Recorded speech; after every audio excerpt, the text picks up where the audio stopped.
नमस्कार दोस्तों, स्वागत है आपका बेस्ट हिंदी कहानियों में। तो दोस्तों, आज की कहानी है इसाबेला का प्यार। एक समय की बात है, एक दूर के राज्य में इसाबेला नाम की एक खूबसूरत राजकुमारी रहती थी।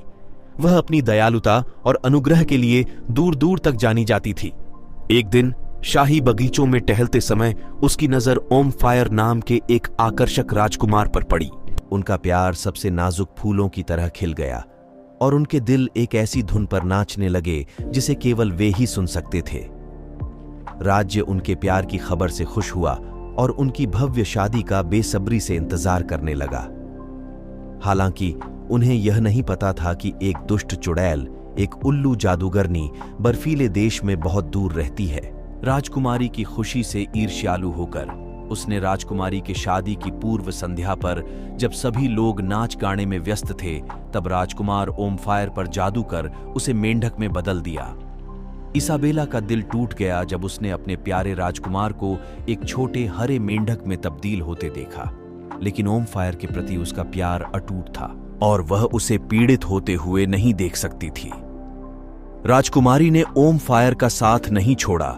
ओम फायर नाराज होकर पानी में चला गया। राजकुमारी ने उसे मनाया। श्राप को तोड़ने के लिए दृढ़ संकल्पित होकर वह उल्लू चुड़ैल के सुदूर बर्फ से जमे हुए क्षेत्र की खतरनाक यात्रा पर निकल पड़ी।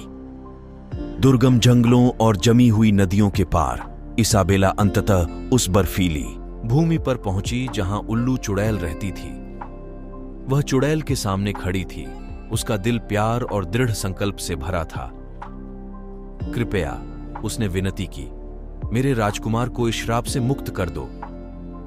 इसाबेला के प्यार और ईमानदारी से प्रभावित होकर उल्लू चुड़ैल श्राप हटाने के लिए सहमत हो गई, लेकिन केवल एक शर्त पर। इसाबेला को पूरी दुनिया में दया और प्रेम फैलाने का वादा करना पड़ा। बिना किसी हिचकिचाहट के इसाबेला ने ऐसा करने की कसम खाई। अपने जादुई पंख की एक लहर के साथ उल्लू चुड़ैल ने अभिशाप को तोड़ दिया और राजकुमार ओम फायर को उसके मानव रूप में बहाल कर दिया गया।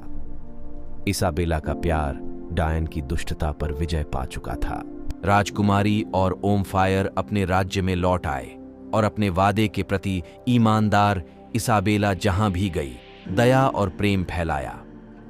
उनकी प्रेम कहानी ने एक अनुस्मारक के रूप में कार्य किया कि सच्चा प्यार सबसे अंधेरे अभिशापों को भी दूर कर सकता है, और उनका राज्य समृद्ध हुआ क्योंकि यह प्रेम और करुणा से भरा था। और इसीलिए राजकुमारी और राजकुमार हमेशा खुशी से रहे और सभी को याद दिलाया कि प्यार और दयालुता उनके रास्ते में आने वाली किसी भी बाधा को जीत सकती है।